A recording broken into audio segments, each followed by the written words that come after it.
What is going on, everyone? Welcome back. Mitchell Phillips here, bringing you a live stream on Forza Horizon 4, and today we're going to be seeing brand new gameplay on the game, as well as new features in spring, I believe. So let's get right into this. I wasn't fully prepared, so I apologize. I got to turn this stuff off quick to show you guys the stream. We're about to get into it. I don't hear anything, although the volume's probably off on the stream. Like, I'll get it going in a second. I got the stream open in the background here. Let me take my face cam off too. And missing one thing. There we go. Alright, let me check this out. Hopefully the stream runs smooth. We've had issues yesterday, but I don't know why we're on Forza Motorsport 7 right now, but this is the Forza Horizon 4 Seasons Change Everything live stream. Let me refresh it, just in case. Well, I have no access to the chat right now, guys. I was kind of rushed, but it's coming up. 1 second. Stream starting soon. This is a replay. So we're just waiting for the stream to come up, I'm guessing. And how the hell? Yeah, so that was just a replay. Alright, we're just waiting for them to start the stream then. I see the chat. Is that going to work for me? Oh, I think I got you guys up here now. What's going on? Doggycraft, Gamer, Javier, Cameron, Elite Gamer, MC Gregra, is that, I don't know if I said that right, but welcome. It's Jay-Z, Angelo, good to have you guys back. Legend, welcome. Oops, sorry about that. But yeah, this, I don't know where the stream's at. Should start any second. Just to make sure, let me go to Twitter, sorry. Oops. Make sure they didn't post a different link, but I'm pretty sure we're in the right place.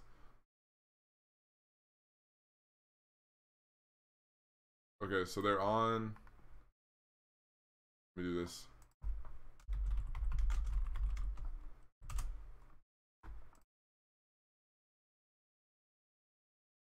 This should work. Game, it's some brand new information on the game soundtrack, something I know a lot of you are eager to learn more about. We've also got some inside info on the audio of Forza Horizon 4, including an exclusive look at the recording of the Forza Horizon 4 cover car, the McLaren Senna.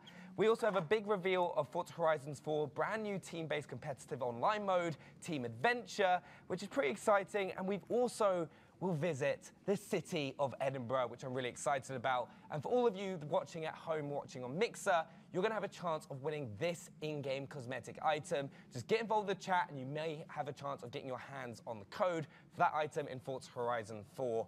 But you know what? I am joined by the ever-present Ralph and Ben to talk us through the game. Thank you so much. Spring, tell us about it. It's here, isn't it? Yeah, this is the fourth and final of the seasons. It's the fourth and final live stream that we're doing here from Playground. We've come all the way through the year, and spring is the season we're going to be showing today. It's radically different visually from what we showed last week in winter. You get that same sensation in game, I think, that you do in the real world when winter turns to spring and life comes back to the environment. The trees regain their leaves, the world is carpeted in beautiful flowers, and there's a fair bit of rain as well in the UK. And also, we mentioned Team Adventure, which is I'm really excited about seeing. What have we got going on? So we've got an awesome head-to-head battle with two teams. Simply the Test, who are the name given to a team of guys in the studio who are representing the Test team, and then we've got. Designers, of course, yeah. Brilliant name for representing. Who do you think is going to kind of take home the crown? Technically, Simply the Test is being represented by CJ, who was the best man at my wedding. So I kind of have to back that team, really, don't I? And what about you, Ralph? So I'm obviously impartial, but I do believe that the designers will take it. I mean, this is two teams, obviously. It's a big grudge match. These guys really don't like each other. It's gonna be fun to watch. And also, I think more seriously, it's going to be great for people who have been asking throughout these streams. Show us Team Adventure. We've kind of mentioned it before. It's the brand new online PvP like truly competitive mode that we have in the game. Obviously, you can tell from the name, it's team-based, and we're going to be showing that off and exactly how it works a little bit later on. I am excited, but first we're going to be taking a look at spring itself. So I think we should kind of get ourselves into some gameplay because let's see those changes. We've seen summer, we've seen autumn, we've seen winter, and now we get to see spring, which I'm really excited about because it's like autumn and spring are always some of my favourite seasons in the year. So because it's nice and cool, it's not too hot, unlike the baking heat we've had over the past couple of weeks. But where are we in the world? So we are actually towards the sort of north end of the Lake District, sort of on the border of what we would consider the English versus Scottish part of our map. And yeah, as you can see, Ralph already mentioned it, but it's a radically different visual to obviously the winter that we showed you last week. So all of the leaves have started to return to some of the trees. Some have sort of stayed skeletal and sort of give you that really nice difference in the silhouette interest in the world that is very specific to spring. We've also got loads more moisture sort of ambiently in the world. So it's our wettest season in Britain. That's represented in games. So you get a lot of that standing water, lots of the tumble mud that we talked about in autumn. But also the lighting model is also now updated with all the sky captures that we've got from the spring season in real life. So you get a slightly higher sun arc than you would in winter, so the days are slightly longer. You get a little bit more brightness generally to the environment. And also you get all these really lovely pops of colour. So you get all the wildflowers that start to carpet the woodland. All the trees start to explode with little blossoms. We know how much you love trees. I do love the trees. yeah. But yeah, it's a very fresh visual, and I think that's the thing for me that really typifies spring in Britain. Is that really fresh, crisp feel, and most of that comes from the excellent lighting work that the guys have done upstairs. I just noticed Andy just took his wing mirror out. It was just kind of like, that doesn't need that going around in spring. So we have seen like the big changes of like all the seasons over the past 4 weeks. One of the biggest things I want to know is how's that going to continue to change from after the launch of the game? Yeah, that's a great question because the last 4 weeks we've been showing kind of what the first 4 weeks, I guess, will be like when the game launches later this year. Everyone in the community will be taken through these seasons sequentially, just like in real life. But I think, and we mentioned this at E3, our commitment, I think, from this team to the people who are going to play the game is that the changes don't stop there. It's not just the 4 seasons will change in the ways we've seen over the last couple of weeks. The game is going to keep changing after launch as we continue to support it, as we continue to create new content for it, create new features for it, add stuff to the game. And really, the point behind the seasons, their transitions, the timing, that weekly cadence of seasons post-launch is so that we can continue to deliver amazing stuff to this game. Some stuff that we have planned, some stuff I think that will come from feedback from the community post-launch, and not just for months, but I think for years after this game ships. Yeah, which is really exciting as well. It's kind of like getting the community feedback and seeing what they want as well. Which is why as well, if you're watching on Mixer, remember, get involved, ask any questions you have for Ralph or Ben about spring or anything to do with Forza Horizon 4. We can answer them right here and now. But also, last week we took a look at the winter map. And I know we also have the spring map, which is going to go out on the Forza Motorsport social channel. So it's at Forza Motorsport and also at Forza Motorsport official on Instagram. So worth looking at here, I think. I don't think we've shown the forest just yet. If Andy keeps driving and maybe goes a little bit off the track, I think there's probably an interesting thing. Definitely for people who have played Horizon games before, for people that have played Horizon 3 in particular, we've had a lot of feedback on how to put it, tree language, I guess, or smashable language, we call it in the studio. It's something that we've actually worked on a great deal in this game. Basically, the feedback from 3 is that you don't know as you're approaching a tree if it's going to break or if it's going to stop you dead. And that gets pretty frustrating. That's something that we have spent a lot of time during this game working on. We've worked on a system whereby hopefully, and I think you can probably see it here, the thickness of trees is very clear as you're driving, even through a thick forest like this one, so that you always have a pretty good confidence level as to what's going to break when your car hits it and what's actually going to kind of break your car when you hit it. And as a result, and I'm going to challenge Andy to prove me right now, which might be a mistake, it's actually much easier to drive through wooded areas, even through dense forests like this, if you compare it maybe to the rainforest from from Forza Horizon 3, which was a pretty perilous place to try and drive through. I think most people ended up just taking the roads through it. It's actually much clearer and much more readable as a player in Horizon 4. So that's something, it's kind of low level, but it's something that we're pretty proud of, and I think players will appreciate when they really get into the game. Yeah, it does look incredible as well. It's so much fun as well. Like all the trees, all the kind of like spring colours popping out, and just being able to kind of traverse through that world. Because I know I was guilty of that in Forza Horizon 3. Every time going through a rainforest, I just hit a tree dead, hit my rewind as much as possible, and try and find that perfect route through. So quite excited to try this out. But what else can people pick up with spring, Ben? With spring, well, so I kind of already talked a lot about what. You know, you all the colour. I saw the snowy mountain peaks in the distance. Well, that's true, yeah. So actually, you do get a bit of residual snow that sort of it recedes back up into the very peaks of the highest areas of the map. So you still get areas where there's a little bit of snow happening here and there. Also, like I know this is the sort of thing that I would personally get very excited about, Benny, as you know. But all the greens are a specific type of green. So spring has like we actually went out with colour scanners and scanned all the values of all the leaves from the trees at different seasons, and they're much fresher and they don't sort of go to that sort of darker value of green, which again lifts everything up and makes everything feel slightly more fresh than summer, where everything becomes much more mature and also much more lush in the environment. Right, well, Ben, thank you very much for talking to us as well. I know you're going to be returning in a little bit, but I think it is now time to move on to more. We've got loads more coming up on the stream as well, including having a look at the soundtrack. We've also got that epic grudge match with the brand new Team Adventure mode, along with having a deep dive into the audio of Forza Horizon 4 and the recording of the game's cover car, the McLaren Senna. We're also going to be taking a look at Edinburgh to explore the game's beautiful city. But right now, we've got some news on that soundtrack, which Ralph is going to talk us through, which I'm extremely excited about. So Ralph, take it away.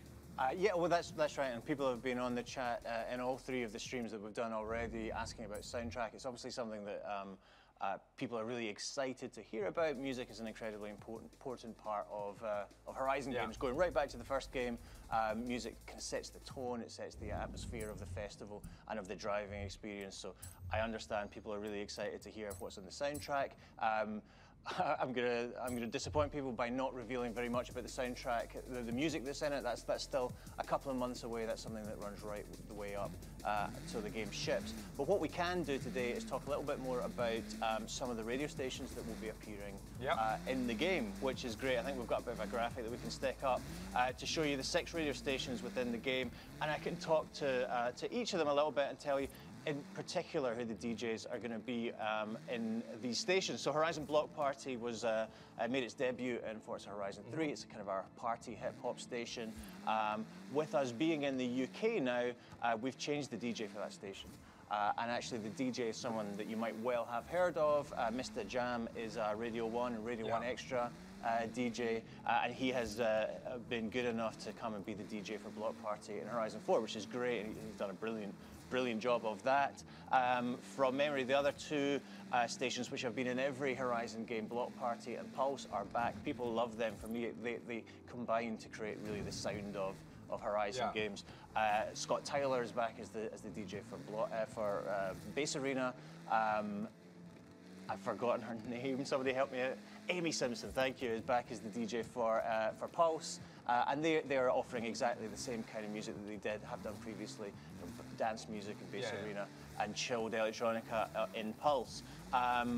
What else? We've got Timeless FM has come back as well, including the Australian DJ Don Thompson has emigrated from Australia to stay in touch with the Horizon Festival. And an old favourite that skipped a game actually, Horizon XS. Is back. So that is our rock station this time. That's where you're going to get your big riffs. And we have a new DJ entirely, a guy called Malk, who is the DJ for that station. And then the final one that I wanted to mention, and it's particularly appropriate because I think you can hear the music playing in the background, is a record label that we've worked with for a couple of games now. They're really good friends of ours. Hospital Records return for Horizon 4. And I think they're even more involved with the game this time. The music you're hearing, and indeed the station which will be in the game, is one which features completely new music from that label. So even if you're massively into your drum and bass or into Hospital, this is music that you won't have heard before. And if you remember at E3, that demo we showed, the soundtrack to that was entirely soundtracked by Fred V and Graphics, an artist on that label. They came into the studio, we worked with them to soundtrack and craft that the musical experience of that demo, and that will be the opening 10 minutes of the game. It's also, it's pretty exciting as well, because it's one of the things that I've always loved about Forza Horizon games is the music and kind of just spending time just going along like the road, like main roads, and just kind of enjoying it. So thank you very much for talking us through that. I'm really excited to kind of hear more and like listen to more as the soundtrack gets released as like closer to Indeed it will. the game. So thank you very much. We've still got so much. Ralph will be joining us again shortly later on the stream. But we've got so much more coming up. We have Fraser coming as well to talk us through the McLaren Senna cover car, sound, audio. It's going to be awesome as well. And we've got loads more, including that epic grudge match, all right, in the oh god, the name's in the team adventure, and then also having a look at Edinburgh, which I'm really excited about as well as people. But Fraser, thank you so much for joining us. Thanks for having me. 450 cars in the game. What's it like working on the audio? It's a lot of work. As you can imagine, every game we kind of try and record as many cars as we possibly can, and we try and refresh the sounds that are in the game. Things that people can look forward to in this game, we've been out recording, I think some of the highlights, we had a V12 Ferrari, so we've got that in the game. You've got Andy hooning about in the Dodge Viper ACR at the minute, and that's got a really raspy actual V10 Dodge Viper engine on it, which sounds really cool. We've also been out and we've done completely end of the spectrum kind of 1920s vintage Bentleys, which are really kind of rumbly and kind of almost sound like they're falling apart, which is really cool. And every car has its own challenges, really. But obviously what people are kind of excited to hear about is obviously the cover car of Horizon 4, which is the McLaren Senna. For all of these cars, we kind of we go to an airstrip and we attach loads of microphones, and we kind of get the different perspectives of the car. We've also got some like footage of you actually going on these days and like collecting this audio, which is really exciting to see as well, because it's fun kind of seeing that like kind of be put together. So here we are, the McLaren Senna itself, and you said something special about that car as well. Yeah, so this is actually the carbon fiber version of the Senna, which is a lot more expensive than the standard one. Yeah, 750 grand for the base version. And I think this one's about $1 million actually. Yeah, McLaren were a great partner to work with on this. You can see they actually provided us with a 720 and a 540 to go out on the airstrip in Dunsfold and get loads of pass-bys and record the onboard sound of this stuff. It was a really great day. We got loads of authentic source, and that's one of the things that we really wanted to make sure in the game, that we got a really authentic sound for all of these McLarens. And I think we've kind of done it justice. A lot of people might assume with a V8 twin turbo that it, have a loud blow-off valve or something like that, but actually it's got a really nice, smooth, clean kind of just whistle to it, which is really cool. Yeah, and also, but a McLaren Senna, 750 grand, $1 million, like depending on which one you go for. But you also worked on, you were telling us earlier about a car that you really, really loved, and I think we got some footage of you as well. Yeah, this was a car that it's a new to franchise engine. It's never been in the games. The wheels of this thing were bigger than me. I mean, this thing was a beast. I think we got some exclusive footage. Right. There we go. Oh. Fortunately, we managed to get access to this tractor. And I think this is the first vehicle I've ever recorded where we could actually strap a man to the side of it to record it. I would love to see you try and do that to someone with a McLaren Senna. I don't think you would have them afterwards. I don't think so. Well, we did start off with a bigger team, and now we've depleted. It's just kind of gone down one by one. Yeah. But it's also, so you've had 450 cars to work with, but with this game also having 4 seasons, how have you worked in putting the audio together across those 4 seasons? So it's been a massive job. I think it's fair to say that it has been 4 times the amount of work. With a game like Horizon, we've obviously got the cars, we've got the music, and then a big part of the game is also the open world. Yeah. With it being the UK, I was really excited because we wanted to go out and we've got all this on our doorstep. So we wanted to visit every location in the UK and record in every single season. So, we've been to the Cotswolds in all different seasons. We've been up to the Yorkshire Moors. We've done Edinburgh. I've been in Edinburgh Castle recording in the middle of winter, freezing cold. And it's not just seasons, it's time of day. So everywhere you go in the game, it sounds different depending on your location, season, time of day, and verticality, because it's one of the most vertical games that we've got. Yeah. So there's tons of stuff that changes. Like spring actually is my favorite season in the game, because I think we go from winter into spring, and winter has sort of like migrating geese and you know, robins and crows, and it's kind of stark. And then you move into spring, and you've got lambs coming out, you've got sort of cows in barns, cockerels coming out 4 o'clock in the morning until 6 or 10 in the morning. So like the sound of the game really changes depending on season. Yeah, because one of my favourite times was when we were looking at autumn, and now you were just going along, the sound of the leaves on the floor sounded amazing, and it kind of put you in that season. Yeah, totally. I mean, we've had to work quite a lot on the new driving experiences that are in Horizon 4.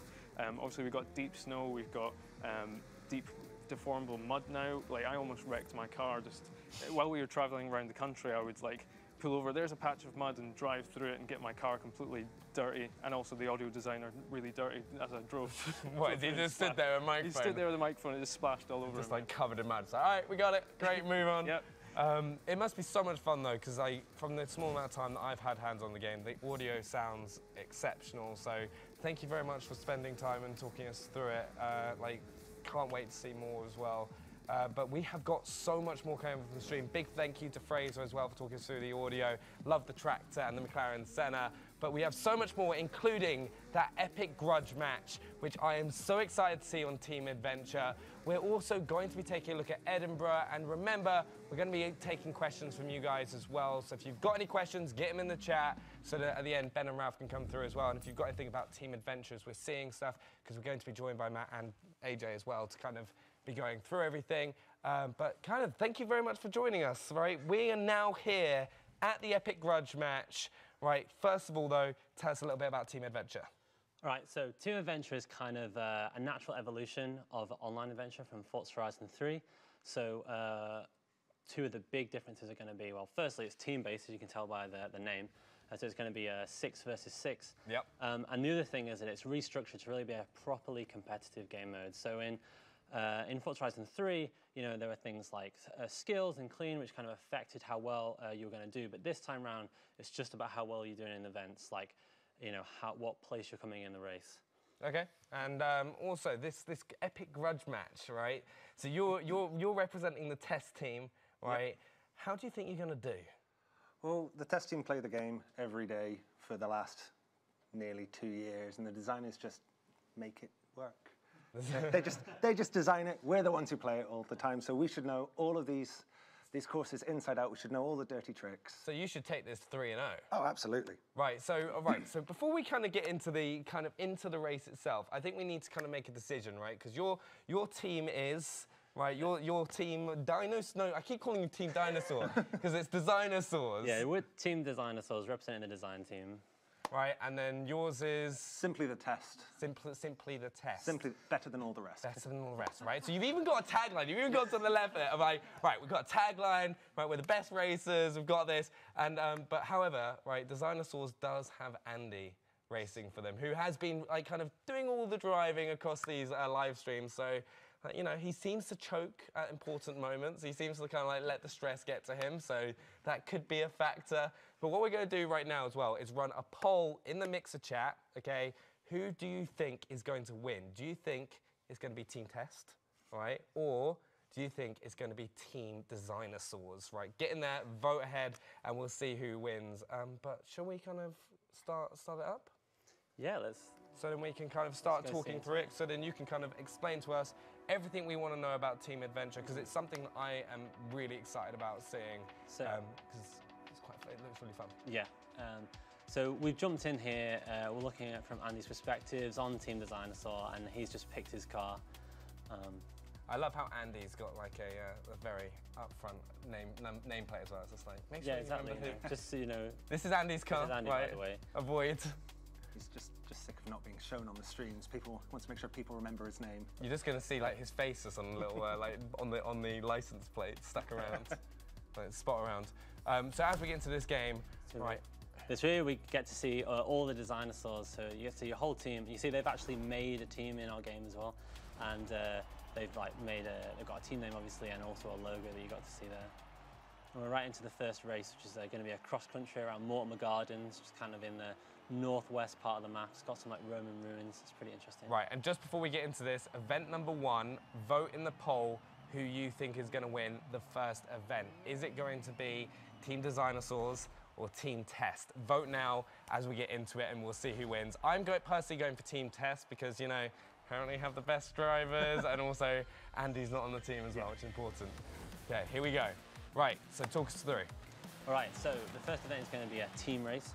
So some of you that have played Forza Horizon 3 might be familiar with this. So basically how it works is every single opposing player that you finish ahead of, you score 100 points for your team. And also the person who comes first gets a bonus 50 points. So you can see all those points tallying up on the right there. And also it's all totaled up right at the top. And the team with the most points at the end wins, you see. The Dinosaurs obviously with a lead going at the start. You know, it's going against what the poll's saying. Team Test is the one that feels like the audience feels is going to be the winners. So it's going to be interesting. Backed by the will of the people. Well, yeah, you play the game the most, but everyone as designers are always the best. How are you going to motivate your team? If they don't win, they're coming in at the weekend. That's just kind of a cool way to do it. It's like, all right, guys, you need to put even more practice into the racing, so they better win, or even more time at the weekend in. So, as well as the score, what other things should people be looking out for during the team adventure mode? I think one of the important things, as well as the score, is the way that the scoring is designed means that even if you're stuck in last place, all you really need to do is make sure you try and get ahead of at least one person on the other team. Yeah. So you know, there's no matter what position you're in, you don't need to try and win to be a contributing factor. Yeah, because that's something that I think a lot of people find. If they're like dead last, they have a terrible start to a race, they're dead last, they're like, oh, I'm not going to be able to win this race now, so kind of just slow down and ease up and do that. But they're here, every single place matters. So if you're in 12th position, if you take one, it could be the difference. Yeah, exactly. Doing an overtake from 12th to 11th matters just as much as 3rd to 2nd. So every single player is kind of equally important. Have you seen like any tactics people have started doing already in like kind of play sessions as Andy's just crashing into people already? I think someone crashed to a shed there, so I'll give Andy a pass on that. Andy, I think the main thing is that because it's a team race, it's really important you don't interfere with your own team. Yeah. Like, you're not just out for yourself. If you accidentally shove one of your teammates into a tree or outside of a checkpoint, that's going to be really damaging for your team. You need to be really careful with that. But absolutely do interfere with the other team. Knock them off the road. Like, I think I'd be a danger in this game because like I just crash into people and like it doesn't matter if they're on my team or the other team. It's just I'll just be like, all right, fastest way forward. I'd not be someone you'd want on your team, to be honest. All right, so we're coming up to the end of this lap right now, and at the top as well, you can clearly see who's winning. Yeah, so there's a 150-point lead for design, obviously. You're just like obviously right inside Adrian's going like, oh no, designer. Like what's going on?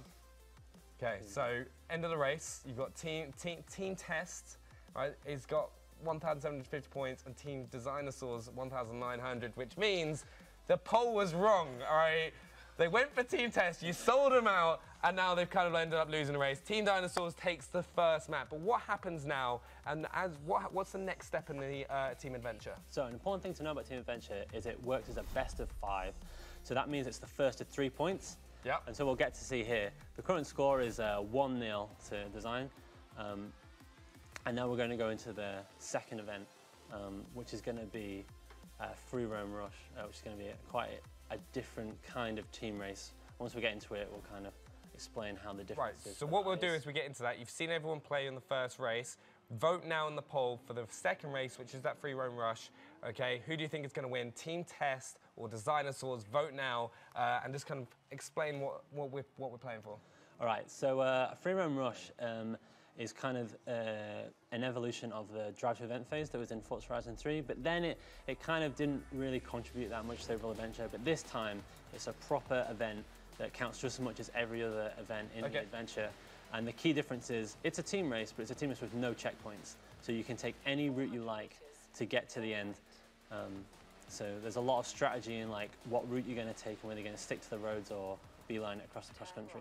Yeah, absolutely. World knowledge is a key factor for these parts because there's no checkpoints that you have to hit through. You just have to be the first to the end of the road. But you've got to know, is now a safe time to cut across country or should I be sticking to the roads here?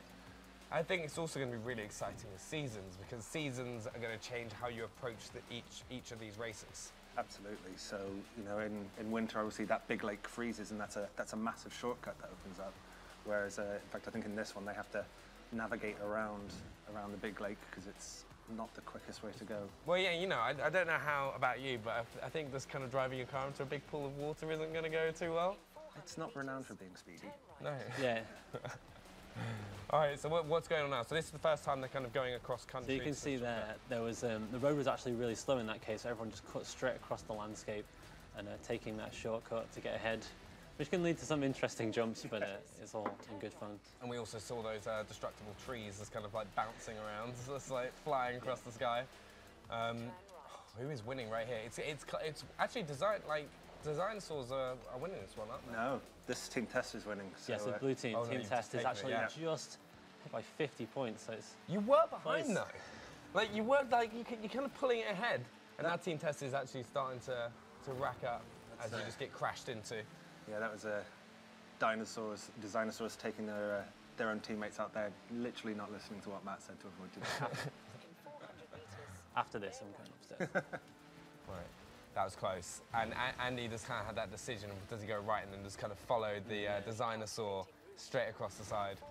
Yeah, he's managed to gain a bit of time there by taking that shortcut. Which is not what we want, really, because I am Team Test. All right, so it's working out. We're still in the lead. So, okay. I find as a spectator, I'm just also getting, as well as like looking at the wall, I'm just keep getting drawn to that top right corner where you can kind of see each team's score, which is just constantly going up and down like a ping pong. Yeah, like Free and Rush is so variable, like it's so easy to just make one mistake, crash into a tree, accidentally end up in the middle of the lake. Yeah. Easier said, happens more than you think. And you can lose so many positions. Or sometimes that shortcut that you take that leaves you in 12th for ages, all of a sudden you're just cut out ahead of the pack. Can you use rewind in the free run rush, or is it kind of like a... Yes, you can. We've actually made kind of a new version of rewind that works in online races that just immediately pushes you backwards and no one else. So that's if you hit a tree, you can actually recover from it a bit easier now. That's awesome. Okay, here we go. And we're now coming up to the third race. It is... Which team has won this? Team Test has won the rush, which means it's 1-1, right? It's just what we want, okay? It's kind of keeps tension going. By a significant margin compared to that. It was a charity win. We don't want it to be 3-0. People want to see more. We lulled you into a false sense of security. False sense of security, come back. You did sell everyone, so you had the best drivers. Yep. But we're now coming up into Survival, which is a brand new mode for Forza Horizon 4. Yeah, exactly. So, once again, Team Test, right, was voted to win the last race. So the audience was right. The audience has got one right, one wrong so far. So this survival race coming up, once again, there will be a poll in the chat. Who do you think is going to win to take the 2-1 lead? Get involved. But what is survival? All right, so this is an anything goes to adventure, which means it's a mixture of racing and playground games. And we're playing a brand new playground game here that nobody's seen before, which is called Survival. And so what Survival is it puts one team becomes a zombie team and another team becomes the team of survivors. So you can see the zombie team are the green players and the surviving team are the purple players on the leaderboard. The goal of the zombie teams is to hit all the survivors and infect them all at the same time as quickly as they possibly can. Which is going to create a lot of carnage as well. So you've got a time limit on the bottom right-hand corner, which is 4 minutes per round? Exactly, yeah. So they've got 4 minutes to try and do it. It's not very often that a team manages to last 4 minutes, but, you know, maybe design will manage to do that. You sound optimistic. You're like, maybe we'll do it. Exactly, yeah. And so you can see on the leaderboard now, a couple of the survivors have gone orange, which means they're become infected. But the twist is they can actually get healed by crashing into their allies. Is that what we just saw on screen there, where Andy hit into his car? Absolutely right. Right, so what else have we got going on at the moment? So you can see on the right who's infected, who's alive. Yes, I think that's one of the key things. You've just seen now that we've dropped from the design team having 3 infected people to having no infected people, and that's one of the big sort of changes in this mode from the solo version of Infected, in that the game can change from being nearly lost to you being back in full form, going for that sort of 4 minute timeout. Yeah. So you can have like a huge swing of events. Like you could kind of have this I think that's going to be a really exciting thing as a player as well, which kind of makes you want to hop on and play it, is that you know that you could be like the last person alive and you could just do like this epic comeback and like bring your friends back in. It's like, can you remember like Stuck in the Mud at primary school? It's a lot like that, yeah. It's kind of like all you need is the mud as well. Yeah, so I mean, that's another good example. We were down to just one survivor on the design team, and the testers let him get away. You're dropping. Yeah, and they all healed each other back up. This mode really is not over until it's over, which just makes it super exciting. And a team is just never out of the running. One of the fun things about this as well is that if you're starting on the zombie team, you're not there trying to build up that sort of pack of people as you were in solo Infected. Yeah. Where at the beginning of it could sometimes feel a little bit slow. This time you're starting with this huge group of zombies just absolutely chasing after the whole team all at once, and it just feels a lot more fun straight from the get-go. You're right at the really intense part of the action. So we're just going down to Mike is the last survivor to kind of tag in. There's 1 minute 30 left. Can he do something special? Heal any guys? He's getting chased by 200 people. It's like everyone's just clashing into each other. Is he going to be able to do it? No. Right, so you know what? That was a decent time though. 2 minutes 30? Yeah, I think they survived for about 2:30, so yeah, it's pretty good. One of the super cool things is when there's only one person left, every single player is gunning for that player, so they want to get healed or get them. You just have a massive panic attack. You look in your wing mirror and just like see like 11 cars just chasing you down the motorway. Just be like, all right, move. So we've got our next round now, right, which is... So now we swap over. So the team with the zombies before, and now the survivors and vice versa. So now we're going to watch from Andy's perspective, who's now a zombie. And one of the biggest changes is the mini-map, isn't it? Yeah, so when you swap teams, one of the things that makes a big difference is the mini-map. So when you're on the zombie team, you can see all of the other players, whereas when you're on the survivor team, you can only see members of the survivors, so you can only see the purple players and the orange players. So you can get that, it gets a little bit nervy sometimes. Yeah, so what we're going to do as well is just, we're going to bring some gameplay back up in a second, but the biggest thing with Team Adventure is it's just kind of, it is that competitive mode where you can hop on and it's how you feel in the team. What kind of advice would you give people hopping in for the first time? So I'd say one of the key things is car choice is really important. We didn't get to see it, but you actually get the chance to see all the events that are coming up in the adventure at the start. And so you need to really carefully think about what events you're going to do. Like, is there any cross-country races? Maybe I should pick a trophy truck. Is there any street or asphalt races? I should think about them. And if you know the map really well, you might be able to figure out where the rushes go and plan accordingly. Yeah, and you can also then, as well, you want to take into account the seasons too. So yes, it's, you know, a lot of cross-country events, but you know, you want to make sure you've got the one that you've kind of tuned or tweaked to be really good on the snow and the ice. Or if you know that there's a really quick and easy shortcut that you'll make most advantage of in the free run rush, maybe you sacrifice some speed in a street race for extra speed in the free run rushes. It's like planning ahead for the whole thing, because you can't change your car during the team adventure, can you? Absolutely, yeah. So it's kind of, you're going to get a different combination of cars depending on what you're going to be in the situation. Also, just a quick reminder for everyone watching at home, we are doing a cosmetic giveaway. We will be kind of getting back into the gameplay just in a second. But if you're watching over on Mixer, you have a chance of winning an in-game cosmetic. So get involved in the chat, ask some questions, let us know what you think. And we're going to get into that second round of the zombie survival. So you need to catch up. Yeah. Right.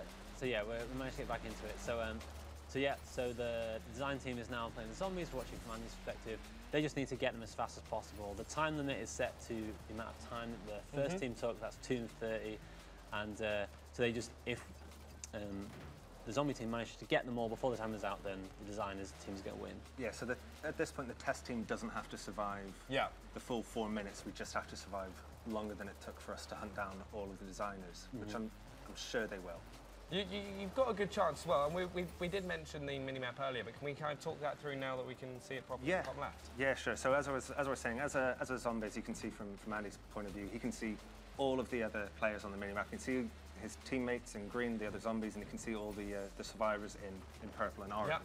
Whereas when he was on the survivors team, he could only see his survival teammates, which you it adds a layer of tension because you can't see where the zombies are. You just see your teammates flicking from purple to orange as they get picked off. I think communication is going to be a big one as well, because I keep seeing everyone using the commands as well, just to kind of help each other out and kind of kind of keep that movement away. Or sometimes say boop. Boop. Whatever you want to say. It's just like, did Spooky take someone out? Yeah, he did. Yeah, exactly. He is in the designer saws.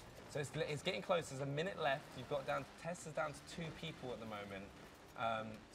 But it's entirely possible we can hopefully turn it all around and start healing up some of the infected members of the team. Otherwise, this is going to be a It's scary though. How do you approach this as if you get infected? Are you just going to like kind of sit and wait for your team to come get you? Or are you going to chase your team? It's going to be interesting to see how people kind of take to it.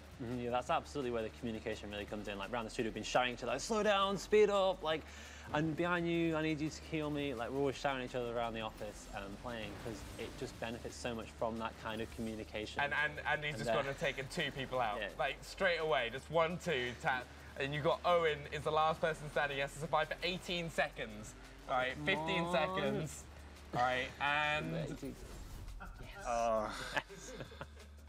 if I was Owen, I'd be very disappointed. I'd march upstairs right now and say, you're not having your weekend. Where was the communication? I backed you guys. The dinosaurs are winning 2:22 taken. All right, so we finished the 3rd round now. We've got the 4th race coming up, okay? Team Tess has got to win this. Got to win this to stay in it. And so what kind of race have we got for the 4th race? so this is another free run rush event. So between each of the sort of circuit or point-to-point sort of traditional events, you'll always have a free run rush, which is the race to get to the start line, basically. Okay. So for those of you who are watching, you can vote in the Mixer poll right now. Who do you think is going to win? It is currently 2-1 to the dinosaurs.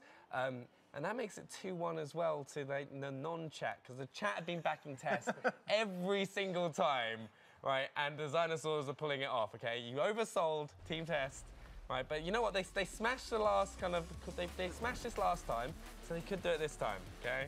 I'm not feeling confident now. I feel like I backed the wrong horse. Yeah, Team Design didn't win the last run rush, but I think that was just a fluke. I think. So one of the big things as well, when we saw just at the start of the race there, what determines the lineup? So the lineup is just based on the endpoint of the previous event, and it kind of interlaces the team just to keep it fair. So like blue, red, Yeah, okay. And everyone gets set off facing towards the direction that they need to head. This is also kind of, this is where if you're playing at home, you're going to start getting stressed out. Oh my god! Like that was just like, how has Andy actually pulled that off and not just crashed into a tree? That was definitely a tree that would stop your car. Also, we've got some different questions. We've got some questions coming in from the audience right now. Matt Ignat says, how many different types of adventures are there? So there's 3 kinds. So there's racing, if you just want to do racing. There's games, if you just want to do games. But what we're doing is anything goes, where it's a mixture of the 2. So you can kind of get different styles. Yes. And there's also sort of ranked versus unranked. Yeah, actually, there's essentially 3 modes, which are kind of the same, but ranked modes. So that's always 12 people. You get skill-based matchmaking. We've got skill-based leagues for those, and special rewards for people that manage to climb up the league. So I'm really excited people to get stuck in with that. I'm quite excited for that. Anytime I hear anything like competitive and ranked, I'm just like, okay, all right, I'm in.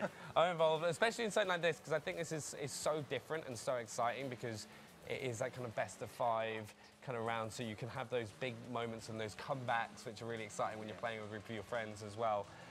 It is close right now. Actually, I'm saying it's close. The dinosaurs are pulling away from it. Up until about 5 seconds ago, Tester in the lead. Like, that's what I said. As I said, all right, it's close. Oh wait, it's just swung the whole way the other way. It's now gone Test. It's like kind of left or right. It's like who comes up with the best shortcut. Yeah, that's the thing with free run rushes, is the different shortcuts can pay off or sabotage you at different moments. So it's really hard to tell who is winning until right near the end. But it seems like the dinosaurs have got a nice lead, so doing pretty good. You're doing quite well. It's because Murtag has just kind of got that locked up right now. It's the middle of the park. It shows how important it is. It's not just who's winning, because like you've got Chappie and Tanya getting 1,000 points for you combined, and then Murtag has got 650, and it's just that kind of mid-section where you've got all the players at the bottom of Team Test. Yeah, absolutely. So this is what we were saying. Like, it's really important just for 1 or 2 of the back-ended Test team to overtake and gain that extra 100 points just by taking over 1 extra person. If I was Tanya, I'd be knocking Murtag off the road right there. I'd be like kind of getting a little swipe.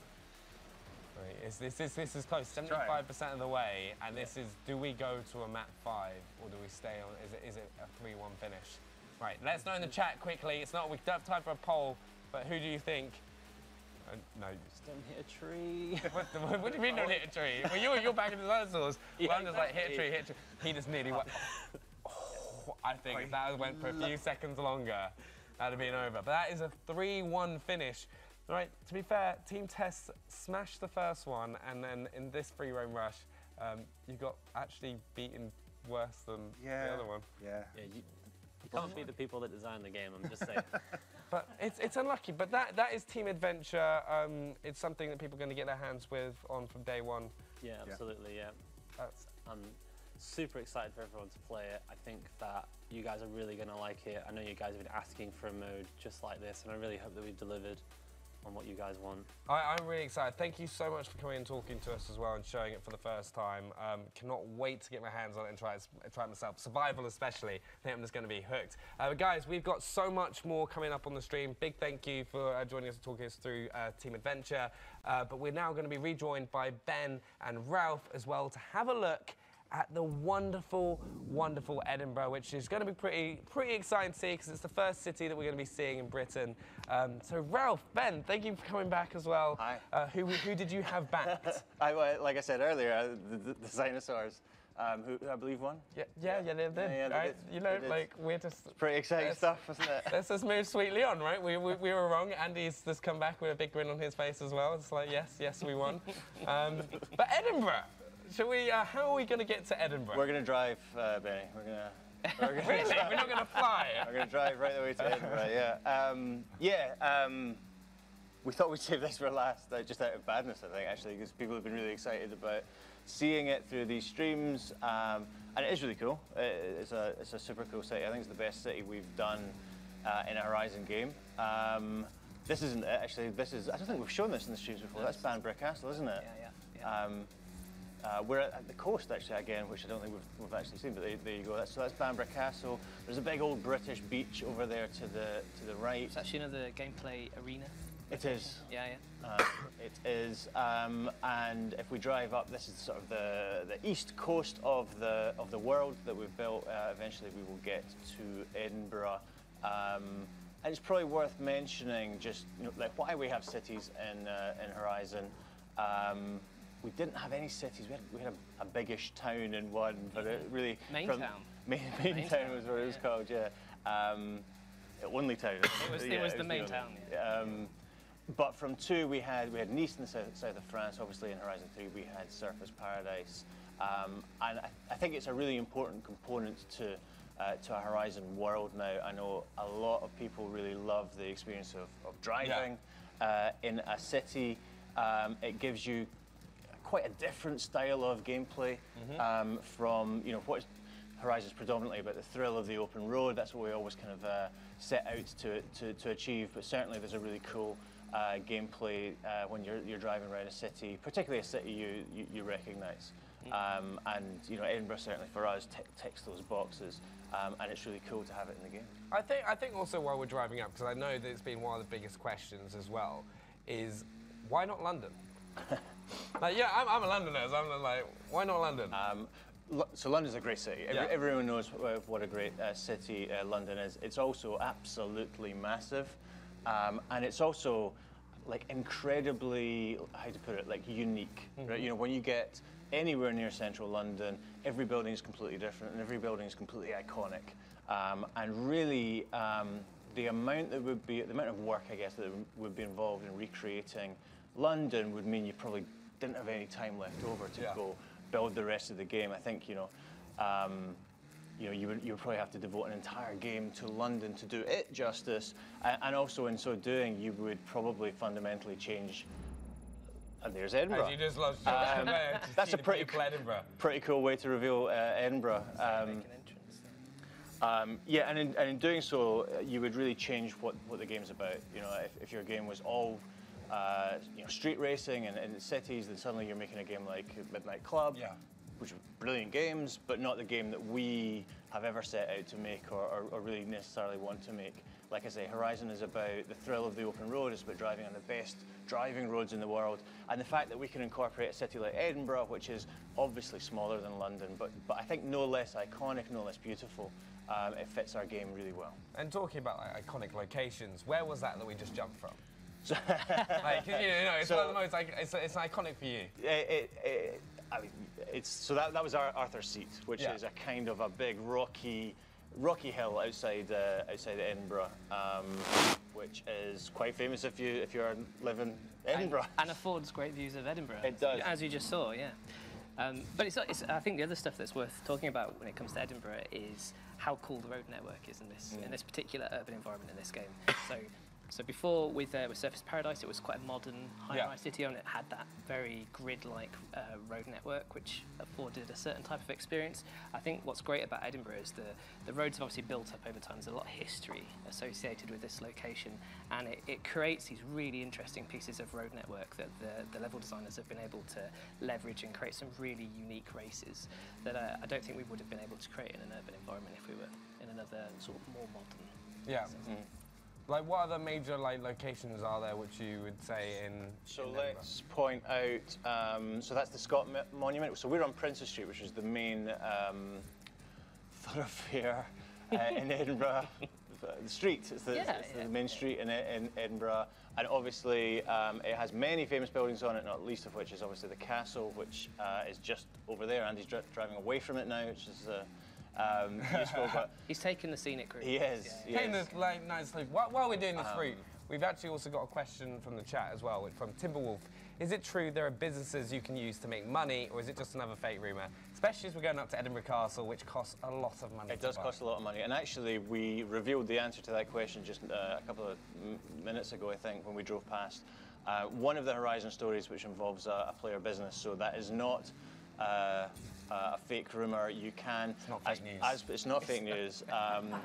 It's real news. As part of some of the Horizon stories, to get into and play those stories, you have to go buy a business, and the one that we just passed is called World's Fastest Rentals, which involves you buying.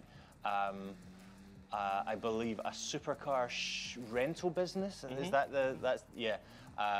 which is obviously to allow you to go drive supercars for fun, which is kind of the point of Horizon games. And once you've bought that business, and as you progress that Horizon story, you will earn money from that business, and you'll see that come into your account every time you log on. Okay, and then hopefully earn enough money to buy Edinburgh Castle in the long run for it as well. Dirk Michaels also asked, does surface water impact driving like ice in winter? It does, yes, as it has done in Horizon games since we introduced it in Horizon 2. Yes, so absolutely. The physics of a wet road is something that we model and something that we replicate in the game, and you will feel, as Andy is probably now, that you need to drive a slightly different way when the roads are wet. So also one of the biggest changes in Horizon is day and night cycle. So I think we're going to head over to a race so we can kind of see Edinburgh at night. Yes, we can do a street race, which Andy's going to drive up to in a couple of seconds. And street race thread in the game, they're all night races that it's appropriate time of day to be doing some street races, right? And Edinburgh in particular looks really, really stunning at night. There's a lot of work that we've done under the hood to really put a lot of new features into our night lighting model that we've never had before. So we're really, really proud of it, which is why we're going to be showing off in a couple of seconds. So I think Andy's just come around this corner here where the event start is, just down here. Here we go. So yeah, so we did show you a little bit of night in last week's stream. Yeah. But obviously Andy failing to hit a bonus board time and time again was probably not the best. I think they mentioned that in the chat. Yeah, that was. Well, it's your time to redeem. They covered everything. Redemption. I'm still gonna let the stream go. I thought it was. But they basically covered everything, so I think I'm cool to talk with you guys a little bit now.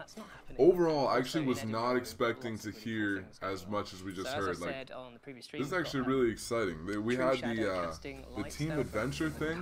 That's gonna be huge for our live streams, guys. I can't wait for that. all of that stuff, rendering it into so much the body car roll bodies on the and car. all the I materials haven't been paying attention. better I've ways just been than listening. I've been able to before, so you'll see all those pings coming off the metalwork. R35 looks We've also got nice. these really cool flares, which are a nice sort of, there obviously are checkpoints for the race, but they also demo some Yeah, really the cool crew lighting too, features it's that still go really with good, things but as it well. was And as you can see, Edinburgh overhyped itself, for sure. it's just a super cool place at night. All the shop lights have turned on, all the street lights, all of the uplighting. This city is on all the amazing major though, monuments, which is a real feature of Edinburgh. So like one of the things you'll always see if you Google Edinburgh on sort of Google search is all the cool uplit castles and monuments and things. So that's something that our lighting artists have been able to have real fun with. I love the new the flares for the checkpoints look so much better now. They look like I'm just kind of back in the old it's a Midnight city Club I've never games. been to, and it just looks absolutely stunning. Yeah, it is a beautiful place. You should totally go. I will. It'll be next on my trip. We've also got another question from the chat where Beardia Bread asks, "What's the most common weather?" The R35 fair, looks so good. So we've what the really heck. tried really hard to curate a nice balanced experience for everybody. So we've tried to make sure you get a bit of everything. You get overcast skies, as some people would Yeah, me assume too, would be Avi. the majority of the weather in Britain. But as we've sort of proved over the course of these Bro, streams, the you'll also city's get epic. some really It's gonna be so gloriously fun to sunny days race. as well. Amazing sunsets. There was a quote by the famous painter Turner who said that Britain had 4 skies in one sky. You're bringing out famous painter quote. There you go. That's what I do. Everybody loves me for it in the studio. Especially Ralph. I think there's one other important thing they're going to cover, right? Which because is I've been told not to do it. oh, they're going to check out I'm joking. Fair enough. the fair castle enough. It's after one of this. those I things, think. though. It's I'm quite excited to see the change of weather as well. It's just kind of like when we went into that cockpit view, that kind of different reflection of the lights. But that is the end of that race right there. What's up, Andre? Welcome, man.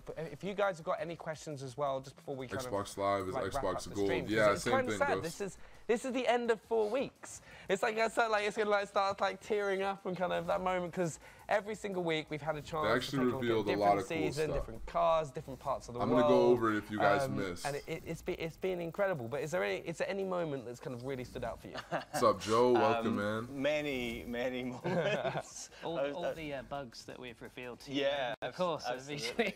As Ben and I sit here. It's like, why does that happen? No, it's been a lot of fun. Honestly, it's not been something we have ever done before. Damn. We've Got been some learning as we cash. go. Apologies for that, but it's been a ton of fun. It's been great to to hear the feedback from fans and from viewers That was pretty on the awesome. game. It's been exciting to show what we've been working on for the last couple of years. Because. Generally How speaking, long have you been doing we don't YouTube? do anything between For E3 just and over a year Gamescom, and this 1 year month. We have. So it's been a great experience. Been fun, Thank you man. to everyone for watching. I Yeah, think that was a from super wheel everyone spin at you guys saw Playground, there. It's been great to get the feedback, and yeah, it's been good. Yeah, and importantly, when are we next going to hear more and see more about Forza Horizon Right. 4? So it's only a couple of weeks to Gamescom. Man, it really comes up on you, doesn't it? It sneaks up. It's Doesn't it? So yeah, we will be at Gamescom. We will be Gamescom's there the with next time the we get game. more? We will be with. So, guys, there if you showing more missed, stuff, if you're talking just about more popping stuff. in, Yeah. there was huge news And this then stream. after Gamescom, The biggest news is really Team you're Adventure, on the freight for train sure. towards launch. So I'm sure there will be a ton of things happening post Gamescom in the run up to launch, which is October the 2nd. October the 2nd on Xbox One and Windows 10, and also obviously on Xbox. So guys, One. he's just Same day. going over stuff everyone already knows, like when the game launches and stuff. Next time we're hearing about the game is a couple weeks at Gamescom. But the biggest thing was Team Adventure, so now we're going to have, basically you're on a team of 6 against a team of 6, and you're competing in like point-to-point races with no checkpoints. So you have a point 7 kilometers away. Whoever can get there the fastest wins. And it's kind of similar to the team races we already have, except it's I guess more organized and better that way. Also, the new Infected is pretty crazy. So Team Infected, one team is infected, one team isn't. If you infect someone on the surviving team, and then they go as an infected survivor and go and tag one of their teammates, it'll actually heal them and they'll become a survivor again. I hope that made sense to you guys, but that's pretty crazy. I think overall, this is gonna be like, this is gonna be so epic for our live streams. If there's a way for us, especially if I can get like a team of you guys with me and then we go and face like randoms online, I think that would be so much fun. This a rewind. Yeah, this is just like the past. But yeah, so the free roam point-to-point races and then the survival ones. And we saw the Edinburgh Castle in the city, which was amazing, but pretty crazy stuff. Pretty crazy stuff. I'm really excited, man. Hopefully you guys are. I'm gonna hop off and record a video about it. So I hope you guys enjoyed. Team Adventure is gonna make challenges much easier. It's just gonna make the game more fun too, man. We have Forzathon Live and Team Adventure now. Both of those are like really exciting game modes, so I cannot wait for that. Those are gonna both be great for the stream too. If I can do Forzathon Live events with you guys on stream, we usually do 2-hour streams. So maybe at the beginning of the stream we have one, and then maybe after like our lobby reset we have another one, and in between those we can run some Team Adventure stuff. It's gonna be really crazy. Yeah, Forza Drag Times, I gotta agree, it's gonna be pretty lit. Angelo, no problem, no problem. Have a great day, guys. I'm gonna head off. I'll let you guys watch the end of this before I close it, but this is just recapping. Okay, is it the first one to get it into the sheep, into the horse in the quickest time? Right, there we go. I feel like maybe they're running away from you. Canny, these sheep. You've completely lost them. They've just disappeared. Actually, one other thing that's worth calling out there is we now have this view as standard on all of our cars. This is brand new. So, oh, this is... Yeah, so this is something that we did for the E3 demo last time. So it's looked really great if you're using a wheel setup at home. So now everybody's got that option. But it is on all cars now. I think I am right. That is correct. Yeah. We're in the Highlands. We're in the north of the map, which we haven't really shown anyone yet. In an area of the world that's kind of bits of beautiful Scotland, right? We're going to show, by popular demand, the world map. So that's where we are, sort of northeast of the world. I know a lot of people were asking about the Goliath and whether it was going to return. If you noticed there, it has. We've started up at the top of the mountain, as we saw, and we're coming down into this beautiful valley. Big slow-mo jump there. Being the size of what it is and how hovercrafts move around, they do drift a lot, which is going to prove a bit of a challenge for a player. What can you do in this shared world? Some of our team upstairs are helping us out demo this today. When the game launches on October 2nd, you'll be able to join with up to 72 people on a server. You can still absolutely race against your avatars in races, but when you're in the open world, there's an emergent fun and a character that real people can bring that you just can't create with an AI. Also Ghost is this really awesome way of just making our online world feel kind of super welcoming to everybody. Because one of the things that is not nice when you go online is people crashing into you, is kind of people griefing you if you're trying to be still or take a photo or something like that. So what Auto Ghost does is it says if somebody is not your friend, is not in your convoy, and you kind of haven't allowed it, they can't grief you at all. You would just pass straight through them. What happens here is every hour the server says, for anybody who wants to take part in this, get over here, you get the little message, you can set a route there, and a kind of radius appears on the map. Do skill songs return? Skill songs, yes, they do very much return. Particular favourite of mine.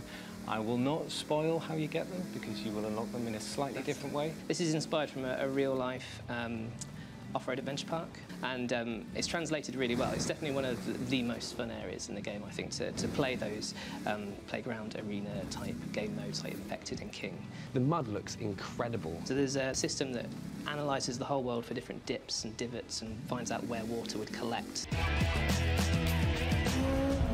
For me, it is the most visually different season. It's the biggest visual change, as Ralph said, so that comes with a whole new set of challenges. And as you can see, this is the north of the map, so we've got some real heavy, dense snowfall going on here. The more elevation you get in the world, you'll get thicker snow.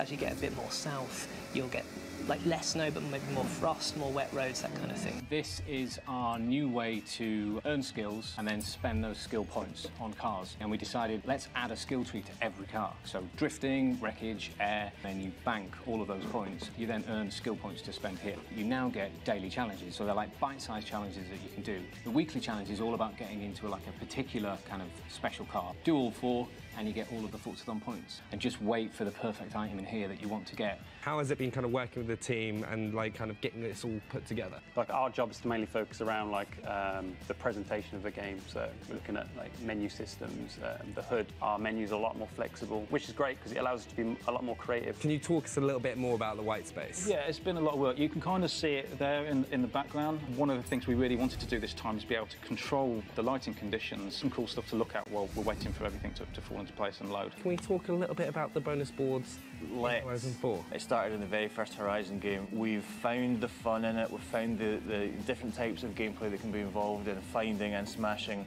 a bonus board, of which there are usually about 150 in the game. I think we're going to the first one, all right? Do you reckon he's going to do it first try, right? So just to be clear, it's up in that top pipe there. Here we go. Is he going to do it? No. There's too much there.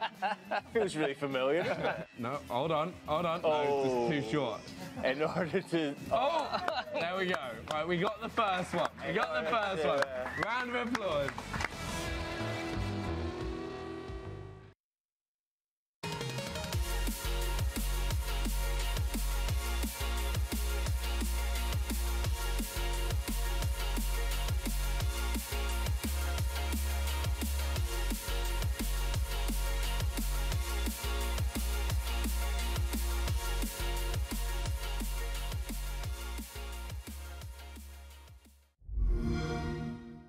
Play it on